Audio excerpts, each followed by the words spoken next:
하나님 말씀 사사기 1장 8절에서 15절 말씀을 보겠습니다. 구약 성경 360쪽입니다. 제가 읽어 드리겠습니다. 유다 자손이 예루살렘을 쳐서 취하여 칼날로 치고 성을 불살랐으며 그 후에 유다 자손이 내려가서 산지와 남방과 평지에 거한 가나안 사람과 싸웠고 유다가 또 가서 헤브론에 거한 가나안 사람을 쳐서 세세와 아히망과 달미를 죽였더라. 헤브론의 본 이름은 기랏 아르바이었더라. 거기서 나아가서 드빌의 거민들을 쳤으니 드빌의 본 이름은 기랏세벨이라. 갈렙이 말하기를 기랏세벨을 쳐서 그것을 취하는 자에게는 내 딸 악사를 아내로 주리라 하였더니 갈렙의 아우유 그나스의 아들인 온니엘이 그것을 취한 고로 갈렙이 그 딸 악사를 그에게 아내로 주었더라. 악사가 출가할 때에 그에게 청하여 자기 아비에게 밭을 구하자 하매 나귀에서 내림에 갈렙이 묻되 네가 무엇을 원하느냐 가로되 내게 복을 주소서. 아버지께서 나를 남방으로 보내시니 샘물도 내게 주소서 하매 갈렙이 윗샘과 아랫샘을 그에게 주었더라. 아멘. 여호수아서를 알고 있다면 오늘 본문이 굉장히 부정적으로 기록되어 있다는 사실을 알 수 있습니다. 사사기 1장 1절에 보면 여호수아가 죽었거든요. 여호수아가 죽은 후에 일어난 사건들을 기록하면서 갑자기 8절부터 15절까지는 여호수아가 살았을 때의 사건을 말씀하고 있습니다. 왜 이렇게 섞어 놓았느냐? 여호수아를 보면 굉장히 긍정적입니다. 여호수아 입장에서 하나님께서 그 약속의 땅에 안식을 주셨고 기업을 다 배분한 내용으로 기록하고 있는데 사사기에서는 여호수아와 동일한 내용을 기록함에도 불구하고 부정적인 내용으로 기록하고 있다는 사실입니다. 8절에 보면 유다 자손이 예루살렘을 쳐서 취하고 칼날로 치고 성을 불살랐으며 이 본문을 보면 별 문제가 없죠. 이게 여호수아 15장 63절을 보면 이 사건에 대한 내용들이 나오는데 63절에 보면 예루살렘 거민 여부스 사람을 유다 자손이 쫓아내지 못하였으므로 여부스 사람이 오늘날까지 유다 자손과 함께 예루살렘에 거하니라. 여기는 오히려 부정적인데 예루살렘에 대해서 이스라엘 자손들이 취하였다, 불살랐다라는 내용 여호수아와 이렇게 병행되어 기록되어 있고 9절을 보면 그 후에 유다 자손이 내려가서 산지와 남방과 평지에 거한 가나안 사람과 싸웠고 지금 유다 자손이 거룩한 전쟁을 하는 내용인데 이 내용도 여호수아 10장 4절을 보면 나옵니다. 내게로 올라와 나를 도우라. 우리가 기본을 치자. 이는 기본이 여호수아가 이스라엘 자손으로 더불어 하천하였습니다. 그러면서 이제 그 40절로 가보면 이렇게 말씀합니다. 이와 같이 여호수아가 온 땅 곧 산지와 남방과 평지와 경사지와 그 모든 왕을 쳤어. 여기에 보면 산지, 남방, 평지, 경사지 이렇게 말씀하고 있죠. 사사기 1장 9절에서도 그런 내용이 나오죠. 산지, 남방의 평지 이런 내용이 여호수아에서는 전체적인 남쪽 지역 전체, 뭐 북쪽도 포함할 수도 있습니다. 광범위하게. 사사기에서는 유다 자손이 취한 땅을 이야기합니다. 그러면서 이 10절을 보면 유다가 또 가서 헤브론에 간 가나안 사람을 쳐서 셋세와 아이만과 달메를 죽였더라. 이렇게 말씀을 하고 있는데 이 내용도 여호수아 15장 13절을 입니까? 그쪽으로 가게 되면 이 내용이 비슷하게 기록되어 있는데 지금 이 이스라엘 자손들이 이 사사 시대에 어떻게 행동할 것인가에 대한 내용을 부정적으로 기록하고 있음을 알 수 있습니다.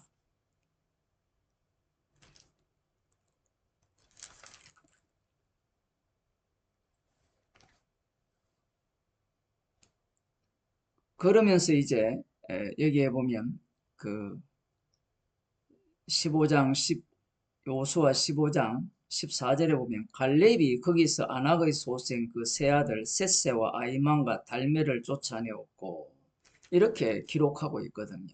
이 갈렙이 쫓아냈다라고 하는데 이 사사기에서는 유다가 쫓아내었다 이렇게 표현하고 있습니다.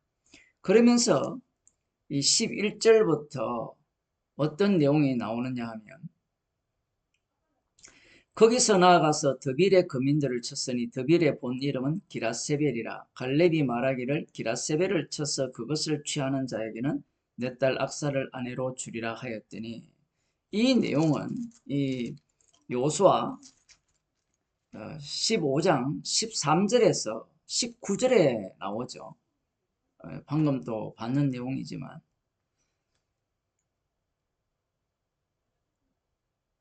이 갈렙이 말하기를 기라세벨을 쳐서 16절에 보면 달메를 쫓아내었다라는 내용은 14절에 나오고요. 16절에 갈렙이 말하기를 기라세벨을 쳐서 그것을 취하는 자에게는 내가 내 딸 악사를 아내로 주리라 하였더니 갈렙의 아우요 그나스의 아들인 온니엘이 그것을 취함으로 갈렙이 그 딸 악사를 그에게 아내로 주었더라.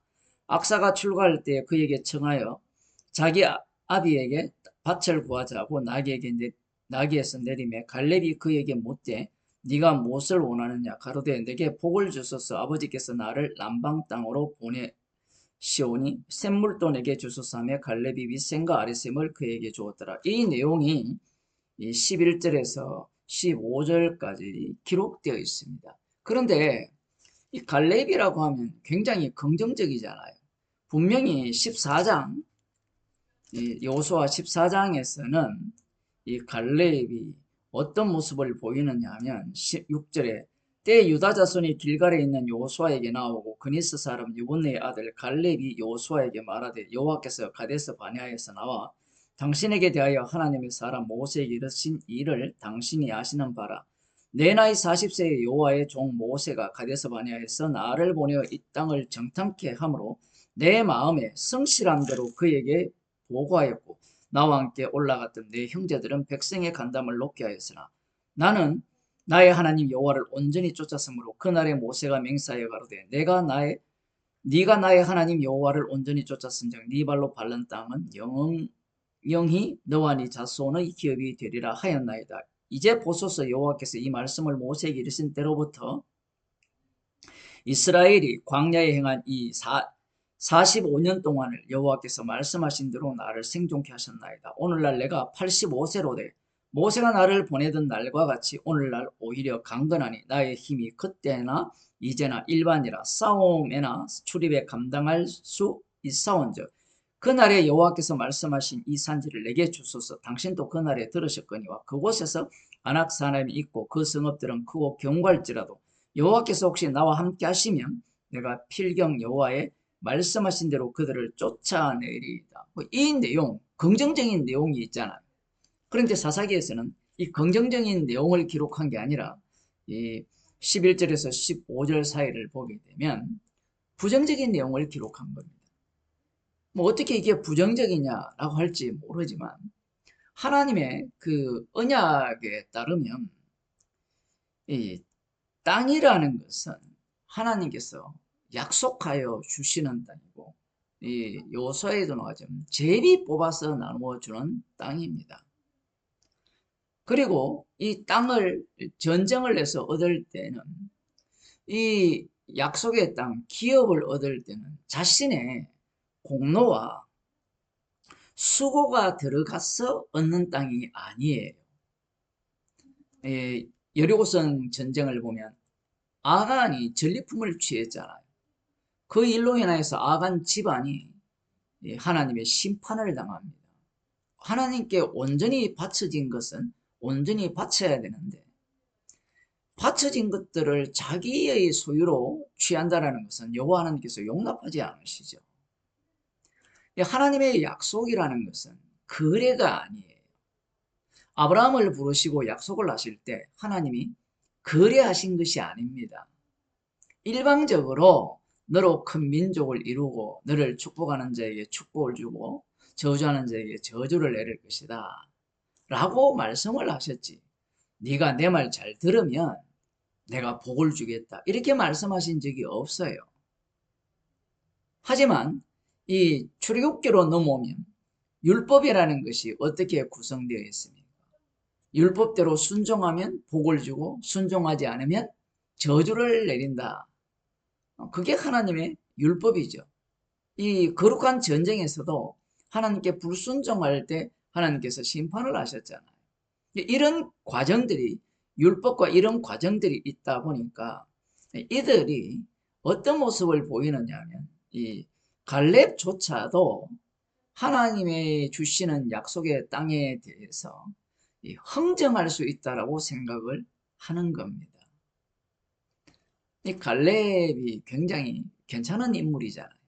방금 여호수아 14장에서 보았지만 나이가 85세임에도 불구하고 하나님의 약속을 믿고 그 산지를 달라고 했잖아요. 헤브론을 차지합니다. 하지만 이 사사기에서 이 갈렙이 기랏세벨을 쳐서 그것을 취하는 자에게는 내 딸 악사를 아내로 주리라 이렇게 말을 하죠. 우리는 이게 무슨 문제가 있느냐라고 할지 모르지만 이런 거래, 이런 흥정은 어디에 있는 이 풍습이냐? 가나안 땅입니다. 무엇을 하면 무엇을 줄 것이다. 거래죠. 하나님께서 주신 기업을 거래를 한다는 것은 하나님께서 말씀하신 것과 배치가 됩니다. 하지만 갈렙의 입장에서는 무엇이 우선입니까? 기랏세벨을 차지하는 것이 우선이죠.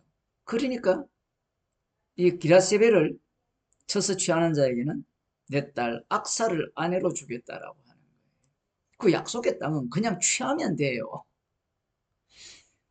그 갈렙의 딸을 얻기 위해서 약속의 땅을 취하기 위해서 전쟁을 하는 것은 이 거래가 되는 겁니다. 그 다음 이제 나오는 것이 이 출간 악사의 딸이죠. 아비에게 이 밭을 구하자 하고 밭을 구합니다. 셈도 달라고 하죠. 아버지가 딸들에게 재산 주는 게 뭐가 잘못이냐. 오늘날로 치면 딸들에게 재산이 돌아가잖아요. n분의 1로. 그게 무슨 문제냐 할지 모르지만 아버지가 살아있잖아요. 살아있는 상황에서는 지금 딸들에게 이 갈렙의 기업이 돌아가면 안 돼요. 그런데 이 하나님의 기업을 사적으로 이 딸에 요구한다고 해서 지참금으로 주는 겁니다. 이것도 이 땅의 풍습이에요. 어떻게 이렇게 빨리 바뀌느냐? 그래서 사사기 1장과 20장에 시대 차이가 없다고 했잖아요. 사람들은 어떤 생각을 갖고 있느냐면 시간이 지나면 뭔가 이렇게 익을 것이라 그렇게 생각을 하잖아요.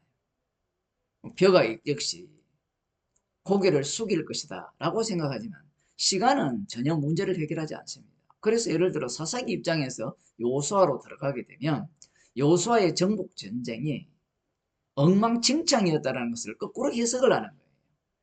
그럼에도 불구하고 여호수아에서는 하나님께서 아브라함과 이삭과 야곱이 가신 맹세를 이루었다는 그 내용을 중점으로 부정적인 면을 부각시키기보다는 긍정적인 면을 부각시켰다라고 볼 수 있는 겁니다. 그게 역시 하나님께서 하시는 일이에요. 뭐 이것은 오늘날도 똑같습니다. 예수님께서 십자가의 피로 우리의 죄를 다 용서하신 것은 맞죠? 용서했기 때문에 우리는 어떻습니까? 용서받은 죄악들이 계속해서 쏟아져 나오잖아요. 이런 내용과 같은 겁니다. 문제는 하나님께서 주시는 이 기업을 이 흥정거리로 만들었다라는 사실이에요. 이것이 소견에 옳은 대로 행하는 모습입니다. 그러니까 오늘날 보면 이 본문을 보면 뭐가 문제냐라고 할 수 있잖아요. 문제가 없잖아요. 그런데 오늘날 이 재밌는 것이 기독교가 흥정이 되었잖아요. 거래가 되었잖아요. 예수님 믿으면 구원을 얻습니다. 맞아요. 이것을 거래라고 생각하는 사람들이 거의 없죠. 빌립보 감옥에 바울과 실라가 갇혔을 때 이 옥문이 열렸잖아요. 옥문이 열렸을 때 이 간수가 자결하려고 할 때 자신들이 여기에 남아 있으니까 자결하지 말라고 할 때 어떻게 하여야 구원을 얻으리까라고 질문을 합니다. 그때 주 예수를 믿어라 그리하면 너와 내 집이 구원을 얻으리라 라고 했잖아요. 구원 이렇게 표현을 하니까 사람들은 이런 본문을 보면서 구원이라는 것은 흥정거리다, 거래가 되는 거다. 내가 예수님을 믿으면 구원이 된다. 이렇게 본문을 해석해요. 그 사도행전을 해석을 하려면 사복음서를 바탕에 깔아야 되거든요. 사복음서를 바탕에 깔지 않으면 사도행전이 해석이 안 돼요. 해석해야 되겠죠. 자기 마음대로. 사복음서에 의하면 주 예수를 믿어도 구원 못 얻어요. 제자들이 먼저 그걸 보여주거든요. 성령이 오신다라는 것은 우리가 믿어서 구원 얻는 일은 없다라는 겁니다. 그게 로마서에서 강조하는 내용입니다. 믿음으로 의롭게 된다는 말은 믿음으로 믿음에 이른다라는 말은 우리의 믿음은 절대 구원을 가져올 수 없다라는 것을 보여주면서 예수 그리스도의 믿음이 구원을 생성해낸다라고 말씀을 하는 겁니다. 하지만 이 기독교 2000년 역사를 보게 되면 유대교를 고스란히 이어받았거든요. 유대교가 예수님을 죽이잖아요. 왜 죽입니까? 이 구원을 거래로 생각했기 때문에 그래요. 하나님은 긍휼을 원하지 제사를 원치 않는다는 그 말씀의 취지를 전혀 이해를 못하는 겁니다. 왜냐하면 인간은 선악구조 속에 갇혀있기 때문에 말씀을 읽으면 읽을수록 거래라고 생각을 해요. 심지어 예수님을 믿으면 구원을 얻는다라고 라는 이 말씀도 선악구조 속에서 자신이 판단을 하여서 해석을 하기 때문에 그 말씀하신 당사자가 그 말씀 속으로 자기 백성을 끌어당긴다라고는 생각하지 못하고 내가 주인공이 되어서 내가 믿으면 구원을 얻는다라고 생각을 하는 겁니다. 마태복음 19장을 보면 아주 재미있는 이야기가 나옵니다. 그 부자가 와서 예수님께 찾아왔는데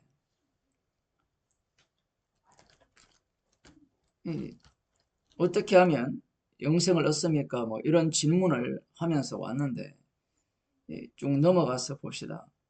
제자들이 이런 말을 합니다. 27절에 보면 청년이 재물이 많으므로 예수님의 말씀을 듣고 도망가 버립니다. 재물을 잃기 싫잖아요. 이것이 1단계입니다. 그 1단계 전에 0단계가 있는데 0단계는 뭐냐면 아직 아예 예수님께 안 오는 겁니다. 1단계는 어떻게 하면 영생을 얻겠습니까? 라고 질문을 했죠. 예수님께서 쉽게 말씀하시면 되잖아요. 나 믿어라. 그런데 그렇게 말씀하지 않습니다.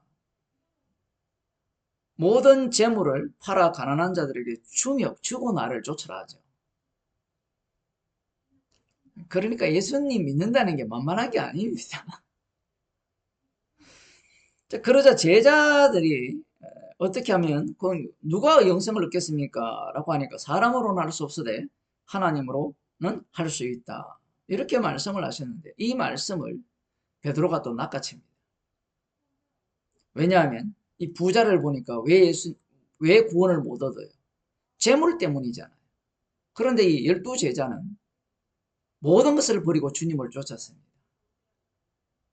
지금 이 부자 청년의 문제가 뭐냐 하면 영생을 거래라 생각했어요. 지금 모든 재물을 팔아 가난한 자들에게 나눠주고 나를 쫓으라는 예수님의 말씀의 취지는 거래가 아니에요. 흥정거리가 아니라는 말씀을 하는 겁니다. 그런데 제자들은 흥정거리라고 생각을 한 거예요. 모든 것을 버리고 주를 쫓았으니까 우리는 무엇을 얻으리까라고 묻죠. 27절에 보면 이에 베드로가 대답하여 가로되 보소서 우리가 모든 것을 버리고 주를 쫓아사오니 그런즉 우리가 무엇을 얻으리까? 하나님이 할 수 있다는 일을 자기들이 했다라는 거예요. 오늘날 이렇게 적용한 사람이 얼마나 많습니까? 11조 하나님이 하게 하셨습니다. 하게 했으니까 거래를 하죠. 축복을 내달라. 그 거래가 성사되었다라고 간증하는 사람이 얼마나 많습니까? 그것은 신앙이 아니에요. 믿음이 아닙니다. 하나님과 거래할 수 있어요. 무엇이든지 구하면 들어주신다. 이게 거래입니까? 거래가 될 것 같으면 예수님이 십자가에 왜 지시고 성령을 왜 주십니까? 예수님의 말씀의 취지를 알아듣지 못하는 거죠. 무엇이든지 구하면 들어주시죠. 예수님의 이름으로. 그 예수님의 이름이 그냥 명분뿐입니까? 실질적인 능력입니까? 실질적인 능력이잖아요. 천지 창조하실 때 말뿐이었습니까? 그 말씀이 능력이었습니까? 능력이었잖아요. 그런데 기독교인들은 예수님의 이름을 명분으로 쓰는 겁니다. 부적처럼. 그 부적, 기도 끝에 부적만 딱 붙이면 응답해 주신다라고 생각을 하는 거죠. 이 거래가 된 거예요. 그 기도의 내용을 보면 다 흥정입니다. 자식을 바칠 테니까, 주의 종을 만들 테니까, 주님 축복해 주옵소서. 그렇게 바친 주의 종들이 지금 무슨 짓을 하고 있습니까? 거래하는 기술을 계속해서 가르치죠. 트럼프와 뭐가 달라요? 이 교회 가면 하나님과 거래하려고 온 자들이 한둘이가 아닙니다. 그 거래하는 자들 중에 누가 있어요? 거래하는 그 모습 중에 점 보는 거잖아요. 요즘 권사들이나 이런 뭐 장로들, 집사들이 챗 GPT를 통해서 점을 엄청 본대요. 공짜니까 보는 거잖아요. 그러면서 이제 교회에 와서는 거래를 하려고 하는 거죠. 그러니까 제자들도 모든 것을 버리고 쫓았으니까 무엇을 얻겠습니까? 거래를 하려고, 흥정을 하려고 하는 겁니다. 왜냐하면 그들이 구약을 근거로 해서 기다리는 하나님 나라는 세상 권세를 휘두르는 권세자의 위치에 오를 수 있는 그런 하나님 나라이기 때문에 그렇습니다. 오늘날 목사들을 보면 권세자들이잖아요. 힘이 있는 자들이고. 십자가는 힘이 없는 거고 조롱받는 자리입니다. 그러니까 목사들이 십자가 이야기를 하지 않는 거예요. 십자가 피를 이야기하면 힘이 없어요. 제거 대상입니다. 모든 사람을 부정하죠. 모든 사람을 죄인으로 규정하잖아요. 교인 한 100명 모인다? 십자가를 전해보세요. 한 명 남을까 말까 하죠. 왜? 십자가만 계속 이야기하면 뭐라고 얘기합니까? 나 그거 다 안다라고 얘기하죠. 말로는 십자가뿐이라 십자가 사랑이라고 맨날 내뱉으면서 십자가를 52주 동안 설교해 보세요. 한 주에 6번, 8번 정도 설교하는데 십자가만 이야기해 보세요. 그걸 누가 좋아하겠습니까? 거래를 하도록 만들어야 되죠. 십자가는 거래가 안 된다라는 거거든요.